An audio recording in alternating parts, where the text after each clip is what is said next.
Hello WhatsApp guys, I am so happy, super duper interesting এই মুহূর্তে। That's হচ্ছে আগামী দিন বাংলাদেশ ভার্সেস অস্ট্রেলিয়ার প্রথম ম্যাচ সুপার এইটের অ্যান্টিগাতে, বারমুডা অ্যান্টিগাতে খেলা। আর ওইখানকার বাংলাদেশের কোনো শোকচিরীতি আদৌ নাই। তবে বাংলাদেশ যে একটি ফর্মে একটি শিফটে আছে, অবশ্যই সেটা অ্যামেজিং। যদিও বাংলাদেশের একটা ডিপার্টমেন্টেই মানে শূন্য এবং আরেকটা ডিপার্টমেন্ট হচ্ছে বুদ্ধিমত্তা। এই দুইটি দিক দিয়ে বাংলাদেশ পিছিয়ে থাকলেও বলাররা এবং যৌথভাবে যেটা হচ্ছে সেটা অবশ্যই সুপার ডুপার। যদিও বোলিং ফিগার বাংলাদেশের আপ টু দ্য মার্ক 100-100 দিতে হবে, কারণ বোলিংয়ের জন্য বাংলাদেশ সুপার 8 পর্যন্ত আসতে পারছে। সো আশা করি আমাদের টপ অর্ডার এবং মিডল অর্ডার তো আসি, কিন্তু টপ অর্ডার যদি ভালো করতে পারে সেক্ষেত্রে বাংলাদেশ অবশ্যই অস্ট্রেলিয়াকে হারাতে পারে, এটা আমাদের বিশ্বাস।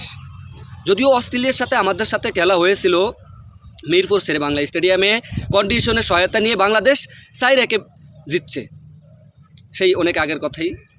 তবে অস্ট্রেলিয়াকে আমরা হারাতে পারবো না, এটা ভ্রান্ত। কারণ টি-20 ফরম্যাটে সবাই সমান, এখানকার বড় টিম আর ছোটো টিম কোনো মানেই আসে না। যদিও আমরা যদি এক্সাম্পল স্বরূপ দেখি, ইউএসএ যদি পাকিস্তানকে হারাতে পারে, তাহলে বাংলাদেশ কেন অস্ট্রেলিয়াকে হারাতে পারবে না? অবশ্যই অস্ট্রেলিয়াকে হারাতে সক্ষম। যদিও বাংলাদেশ এখনও তো ভাই অভিজ্ঞ একটা টিম, 2007 সাল থেকে খেলতে খেলতে এই পর্যন্ত আসতে আছে, তাই না? যদিও তাদের বুদ্ধিমত্তা একটুখানি কম। সো আমি বাংলাদেশকে ছোট করতেছি না এই মুহূর্তে। তবে বাংলাদেশ দারুণ খেলতে আছে বিশ্বকাপ জুড়ে। যদিও বাংলাদেশ গ্রুপ স্টেজে 4টার মধ্যে 3টেই আর কি জয়লাভ করছে, তবে একটা জয়ের কাছে গিয়েও আম্পায়ারের কারণে হেরে গেছে। তো আমরা ওটা আমাদের ফেভারে ছিল জয়টা, যদিও ফিসের গল্প বাদ। এখন সুপার 8-এ বাংলাদেশের প্রথম ম্যাচ অস্ট্রেলিয়ার সাথে। বাংলাদেশ সময় 6:30, ভোর 6:30।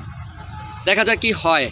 আর আপনাদের প্রেডিকশন জানিয়ে দিন কে কেমন করতে পারে। এবং লিটন দাস, যেহেতু ওটা ব্যাটিং পেস, অ্যান্টিগাতে এটা ব্যাটিং এবং রান উইকেট হবে রানের। দেখা যাক কি হয় এবং লিটন দাস কত করতে পারে। আমার প্রেডিকশন লিটন দাস ওখানকার ভালো করবে এবং আমি 3-4টা প্রেডিকশন দিব। লিটন দাস অবশ্যই ভালো খেলবে আশা করি, এটা বিশ্বাস আমার। মুস্তাফিজুর রহমান 2-এর অধিক উইকেট পাবে এবং ভাইটাল উইকেটগুলো পাবে। 2 নম্বর 3 নম্বর হচ্ছে সাকিব আল হাসান বোলিং এবং ব্যাটিং দুইটাই ভালো করবে, আমার এটা বিশ্বাস। 4 নম্বর হচ্ছে আমাদের ব্যাটিং লাইন যদি ভালো করতে পারে অবশ্যই বাংলাদেশ জয়লাভ করবে। আর আমার 4 নম্বর পয়েন্ট হচ্ছে, মানে 4 নম্বর প্রেডিকশন হচ্ছে বাংলাদেশ 160 রান, যদি প্রথম ব্যাটিং নেয় 160 রান করতে পারে ইনশাল্লাহ, আশা করা যায়। সো অজিতদেরকে আমরা হারিয়ে আমরা সেমিফাইনালের রেস্টে থাকবো, এটাই আমাদের বিশ্বাস। এবং ইনশাল্লাহ যদি অজিতদেরকে হারাতে পারি তাহলে অবশ্যই আমাদের সেমিফাইনালটা যাওয়ার অনেকটা পথ ইজি হয়ে যাবে। সো অবশ্যই চোখ রাখেন। আর আরেকটা কথা কি, যারা আর্জেন্টিনার লাভার, অবশ্যই আমি আর্জেন্টিনার সাপোর্টার।